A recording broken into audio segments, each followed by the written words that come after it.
मेरे पिताजी थे गांव के बड़े मुखिया और मैं थी उनकी लाडली बेटी। मेरी तो शान ही कुछ और थी। इमली के पेड़ से इमली तोड़ना बोलो, ये जामुन जैसे पेड़ पर चढ़कर जामुन निकालना बोलो, मैं हमेशा आगे।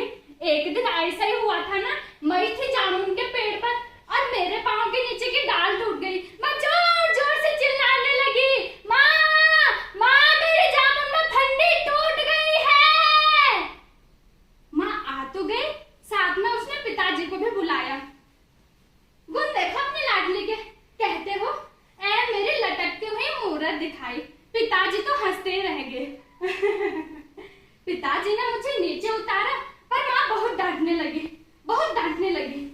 सावित्री तो 4 साल की हो गई है, खाना बनाना सीख, रोटी बनाना सीख, आटा गूंथना सीख। पर मुझे क्या, मुझे तो कीचड़ में खेलना ही पसंद था। और इन्हीं दिनों पिताजी ने तय किया था कि सावित्री की शादी करेंगे और पुणे के गोविंदराव फूले के सुपुत्र के साथ यानी ज्योतिबा फूले के साथ मेरी शादी पक्की हो गई। मैं उस समय 9 साल की थी और वो 13 साल के थे। अब फिर मुझे क्या पता ये सेठ जी हैं कैसे। मैं सोचने लगी इनको इमली के पेड़ पर चढ़ना आता होगा भी या नहीं, ये कुएं में तैर सकते होंगे भी या नहीं। हमारी शादी में बहुत सारे लोग इकट्ठा हुए थे और शादी के बाद से मैं उन्हें सेठ जी कहकर बुलाती थी। सेठ जी के यहाँ उनके बहुत सारे मित्र मिलने आते थे। गोविंदे उनको लेकर किसी पाठशाला में चले गए। वहां कोई फरार नाम की मैडम पाठशाला में सिखा रही थी। ये गए पूछने क्या सिखाने का, कैसे सिखाने का। तो वो मैडम कहने लगी, वूम हैंड्स यानी कि औरत घर का सेंटर यानी कि मध्य होती है और तुम हो कि औरतों को सिखाते तक नहीं, ये बहुत बुरी बात है। बस वही बात उनके मन में घुस गई। हर एक औरत को सीखना ही चाहिए। सेठ जी घर लौटे, वही स्लेट पेंसिल किताब लेकर। मैं रोटी सब्जी बनाकर चूल्हा साफ करती थी। सेठ जी आए और जोर जोर से आवाज लगाने लगे। मैंने कहा आई आई, रोटी तैयार है, सब्जी भी तैयार है। तो कहने लगे रोटी नहीं तुम ही चली आना। भैया भैया भैया भैया भैया भैया भैया भैया भैया। सेठ जी क्या हुआ, तबीयत खराब है क्या? क्या? देख देखा, सिखाऊंगा। क्या? पढ़ना लिखना। अच्छा किस किस को? तुम्हें। क्या? मुझे मुझे पढ़ना आएगा? आप पढ़ते हो वैसा, लिखना आएगा सेठ जी ऐसा।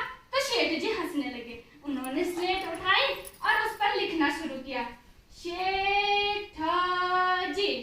और कहने लगे दोहराओ। क्या ये मेरे पति है जो कह रहे हैं दोहराओ? सेठ जी ने स्लेट पर मेरा हाथ पकड़कर लिखवाना शुरू किया। क ख ग घ, क ख ग घ, क ख ग घ, क ख ग घ। मुझे बहुत थकान आ रही थी। सेठ जी सामने ही बैठे थे। मैंने सेठ जी की तरफ देखा। लग रहा था सेठ जी कहेंगे सावित्री बस भी करो, हाथ दुखने लगेगा। पर सेठ जी कहते थे सावित्री इतना काम पूरा ही करना होगा। क्या फायदा पढ़ने का, पढ़ेंगे हम पर चलेगी तो आप ही की, ऐसा मैंने मजाक में कहा। फिर मैंने लिखना शुरू किया, पढ़ना शुरू किया। कल सेठ जी मुझे पढ़ा रहे थे। आज एक एक अक्षर, शब्द और वाक्य मेरी आंखों के सामने जीवित हो रहे थे। मैं खुद का नाम लिखकर छूना चाहती थी। मैं पहेलियां बुझाकर खुद लिखना चाहती थी। मैं सावन के गीत गाकर खुद लिखना चाहती थी। और बाहर लोग बातें कर रहे थे, बड़ी आई सीखने वाली बामन की बेटी। पर मैं फिर भी लिखती थी, फिर भी लिखती थी, फिर भी लिखती थी। पहले वो लिखवाते थे इसलिए, पर बाद में खुद से लिखना पढ़ना बहुत अच्छा लगने लगा। एक दिन ससुर जी ने इनसे कहा,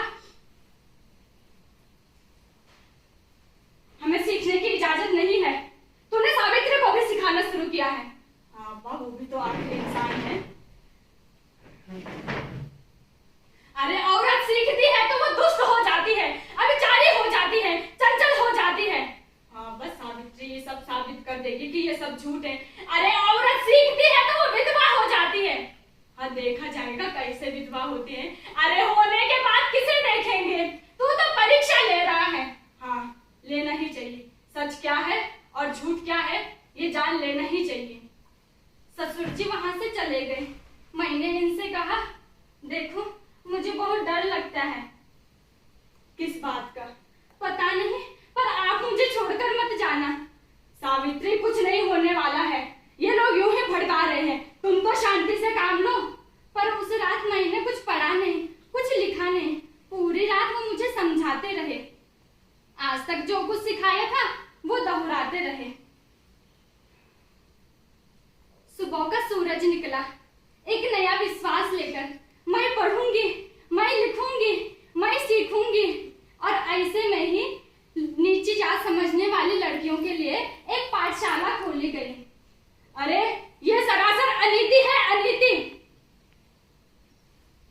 शूद्र ही नहीं, शूद्रों की लड़कियां भी सीखने लगी हैं। अरे समय बदल गया है का? समय जा रहा था, पाठशाला भी चालू थी और ऐसे में ही लड़कियों के लिए एक और पाठशाला खोली गई। कृष्ण शास्त्री जी बुनकर, विष्णु शास्त्री मांडे, ये सब थे कार्यकारी मंडल में। विष्णु नाम का एक ब्राह्मण पाठशाला में सिखाता था। कुछ भी करके पाठशाला बंद नहीं हो रही थी, तो लोगों ने मास्टर जी को तंग करना शुरू किया। काम पर जाओगे तो जात बिरादरी से बाहर किए जाओगे। एक सुर मिल गया। काम पर जाओगे तो तुम्हारे बच्चों को भुगतना पड़ेगा। एक सुर में दूसरा सुर मिल गया। डर गया वो, उसने पाठशाला छोड़ दिया। उस रात सेठ जी घर लौटे तो मैंने उनसे कहा, दूसरा मास्टर जी मिल जाएगा? हाँ, मिल जाएगा दूसरा मास्टर जी। हाँ, पर तब तक हम पाठशाला बंद नहीं रख सकते सावित्री। पर ये लोग मन के इतने कच्चे कैसे होते हैं? हाँ, होते हैं मन के कच्चे, सहना पड़ता है। पर तुम तो नहीं हो ना मन की कच्ची? नहीं, मैं तो पत्नी जो ठहरी आपकी। तो ठीक है, कल से तुम ही चलोगी पाठशाला में। किस लिए? कुछ पढ़कर सुनाओ, फिर तय किया जाएगा। मेरा कुछ कहना सुनने से पहले सेठ जी भावरकर जी के यहाँ चले गए। भावर जी का और उनके बीच में क्या बातें हुई पता नहीं। भावर जी के घर आए और कहने लगे, भाभी जी, कल से आप पाठशाला में सिखाने चलेंगी और मैं आपको सिखाऊंगा कि पाठशाला में कैसे सिखाया जाता है। अगले दिन सुबह फरमान निकला, चलो तैयार हो जाओ, पाठशाला जाना है। मैं हाँ भी नहीं कह सकती थी पर ना भी नहीं कह सकती थी। मेरे आसपास इधर उधर डर ही डर नजर आ रहा था।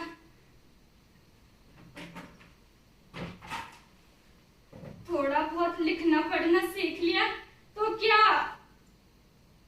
बैरिस्टर समझो अपने आप को।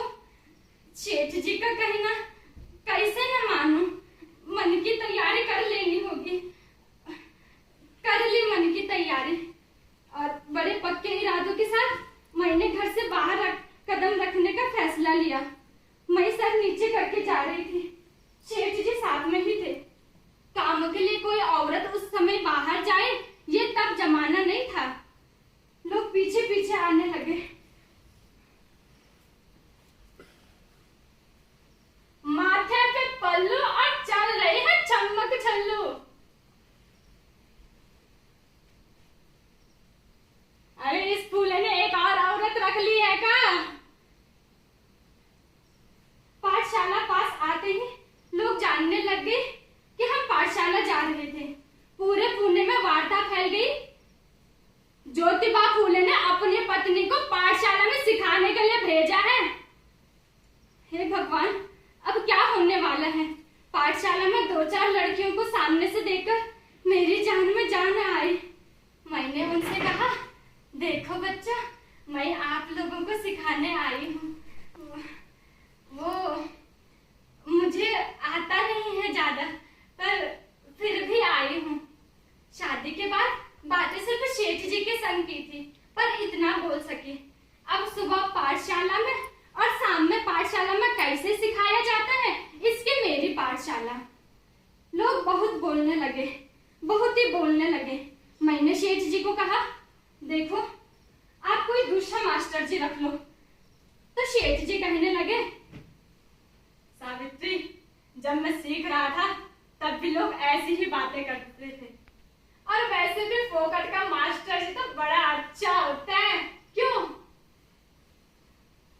पाठशाला पहुंचते ही लोग गालियां देने लगे। रास्ते में मुझे देखते ही खिड़की दरवाजे बंद करने लगे। एक शूद्र स्त्री पढ़ाने लगी है, महाभयंकर महाभयंकर। माइला, बड़ी मस्ती आई है शूद्रों में। अरे औरत होकर इतना ज्यादा मस्ती अच्छी नहीं है। अभी कुचलने दिए जाएंगे ये लोग तो सर पर बैठेंगे। इस औरत को घर बैठाना ज्यादा मुश्किल नहीं है। बहुत चर्चा, बहुत चर्चा, चारों तरफ चर्चा ही चर्चा, सिर्फ मेरी ही चर्चा, मेरी ही चर्चा, हर तरफ मेरी ही चर्चा। खुद को अक्लमंद समझने वालों ने मेरे साथ रास्ते में छेड़छाड़ करना शुरू किया। कोई बातों से जाता था तो कोई सामने से थूक कर जाता था। मैं शादीशुदा औरत बहुत डर जाती थी। एक दिन किसी ने मेरे ऊपर कीचड़ फेंक दिया, एक दिन किसी ने सर पर पत्थर मार दिया, और एक दिन किसी ने आगे पीछे चारों तरफ उन्होंने मुझे घेर दिया। मैं डर गई। मैंने सूर्य की तरफ देखते हुए प्रणाम किया और मन ही मन में कहने लगी, हे भगवान, इनको क्षमा करना, इनका भला होने देना भगवान, मैं अपना कर्तव्य निभा रही हूँ। इतना कहकर मैंने अपने बचाव के लिए एक पर जोरदार तमाचा ठोक डाला, और उसके बाद से वो लोग कभी नजर नहीं आए। पूरे पुणे में संताप की लहर दौड़ रही थी। इस औरत ने राष्ट्र का अपमान किया है। भला एक औरत सिखाने लगी, इसमें राष्ट्र का क्या अपमान।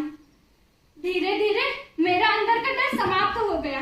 अब मैं सुबह पाठशाला में बच्चों को सिखाने जाती और ये बस्ती बस्ती में लोगों को समझाने जाते। एक दिन रात को ससुर जी का खाना हो गया था। मैंने बर्तन ढके और पढ़ने के लिए बैठ गई। ससुर जी बाहर गए और इनकी राह देखने लगे। ससुर जी को देर तक जगते हुए देख इन्होंने कहा, सो जाइए, काफी देर हो गई है। तो मैं पाठशाला से निकाला था, वह पाठशाला फिर से दाखिल किया। यही शायद गलती हुई है मेरी। तू तो सीख गया ही, साथ ही साथ तूने सावित्री को भी सिखाना शुरू किया। अब क्या हो गया है? अब जो कुछ हम कर रहे हैं, तो मत बता तुम क्या कर रहे हो। समाज जिस चीज को करने की इजाजत नहीं दे रही है, वही तुम लोग कर रहे हो। किस लिए? रोज बगीचे में कोई मुझसे मिलने आता था, पहले सीधे सीधे पेश आते थे, बाद में तो धड़ाक पर भाषा उतर आई है, और अब मारा मार पर उतर गई है भाषा। अब किसने कहा है बोलो? क्या करेगा तमाशा बढ़ाकर? बाप कैसे तमाशा? अब जो कुछ हम कर रहे हैं उससे दीन दुखियारे लोग जाग उठेंगे। अरे उठने दे बाबा, उठने दे, पर मेरी बहू को क्यों तू घर से बाहर ले जा रहा है?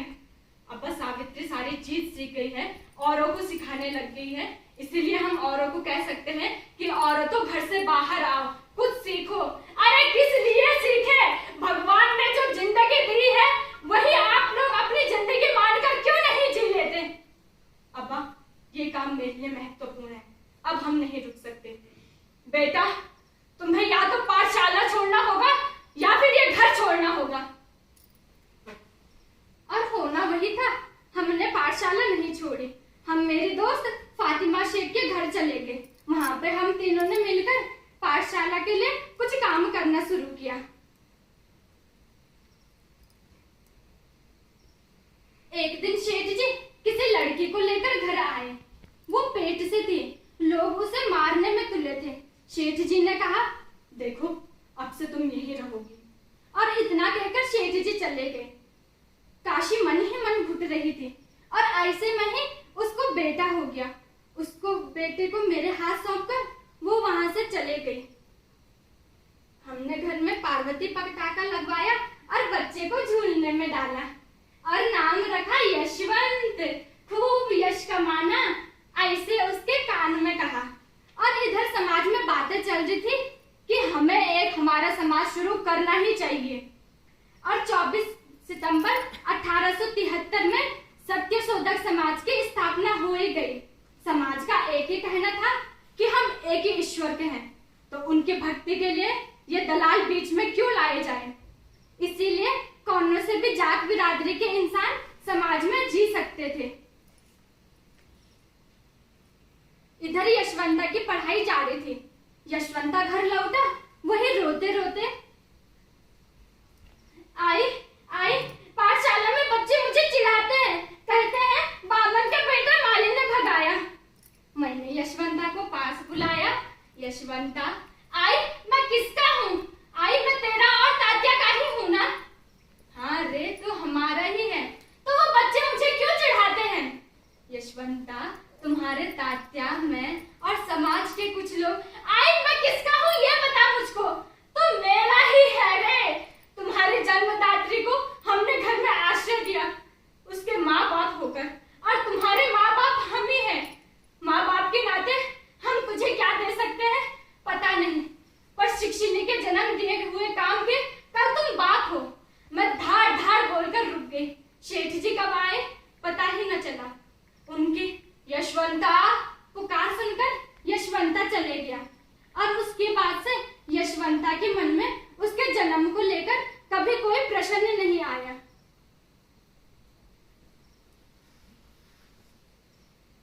सेठ जी, मृत्यु का सामना करने की ताकत आप ही ने मुझ में दी है। सेठ जी, आप ही ने मुझ में दी है, और आज सेठ जी बिस्तर से उठ ही नहीं रहे हैं। ऐसा वक्त आ गया है। सेठ जी ने सबकी तरफ नजर फेर ली और कहा, मेरा आखिरी वक्त आ गया है। अब सब लोग सत्यशोधक समाज का काम कर रहे हैं, ये देखकर मुझे मृत्यु आ रही है, और इसीलिए मैं शांति से मृत्यु के स्वाधीन हो रहा हूँ। बाहर कोई डॉक्टर भोले को बुलाने गया था, वो आए अंदर, वही रोते रोते मैं वहीं बैठी रही थी, और इतने में ही उनका अर्थी उठाने का वक्त आ गया। देखो, यशवंता हमारा खून नहीं है, इसीलिए वो कंधा नहीं दे सकता है, टिटवा भी नहीं उठा सकता है, और अग्नि भी नहीं दे सकता है। आप यूं ही तेरी चाल चलोगे तो मुझे पुलिस को बुलाना पड़ेगा। डॉक्टर भोले समझा रहे थे। बाहर कोई पुलिस को बुलाने भी गया था। ठीक है, हम नहीं तो नहीं, गजानन को देने दो अग्नि। बस यूं ही बातें चल रही थी। मेरा मन अंदर ही अंदर फूट रहा था। खून का रिश्ता बताने वालों ने आज तक क्या दिया खून के नाते से? मैंने मन ही मन में उनके पांव छुए और कहा, मुझे शक्ति दो, मुझे शक्ति दो, और मैं उठ गई। देखो, हमारी जात बिरादरी के इंसान के अलावा और कोई भी इसे कंधा नहीं दे सकता है। बस करो, मैं हूं अभी तक जिंदा। और इतना कहकर मैं आगे चले गई। मैंने उनके पांव छुए और अर्थी उठा ली। जय सत्य आदि सत्य, जय सत्य आदि सत्य। पांव आगे जा रहे थे, पर मन ही मन मैं सेठ जी के साथ बातें कर रही थी। सेठ जी, आज जा रहे हो। आखिरी बार हमको आपको छोड़ने का सौभाग्य मिला।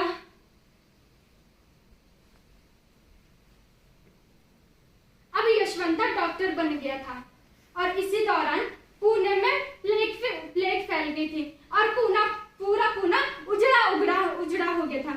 ऐसे वक्त में शूद्र अशूद्रों को कौन सहायता करता? मैंने बस्ती बस्ती पर जाकर काम करना शुरू किया। यशवंता को उपचार के लिए घर बुलाया। जब मैं बस्ती से रोगियों को ले जा रही थी, तो यशवंता कहने लगा, माय तुम मत जाना, मुझे तेरी बहुत चिंता है। यशवंता, तू तेरा काम कर, मुझे मेरा काम करने दे। बस्ती पे जाना, रोगियों को यहाँ लाना, ये मेरा काम है, तू तेरा काम कर दे।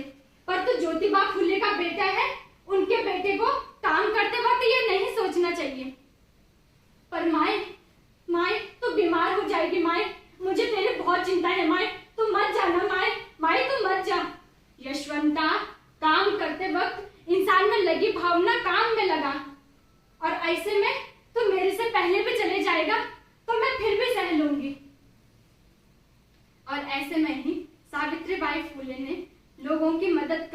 करते खुद की देह त्याग दी। धन्यवाद।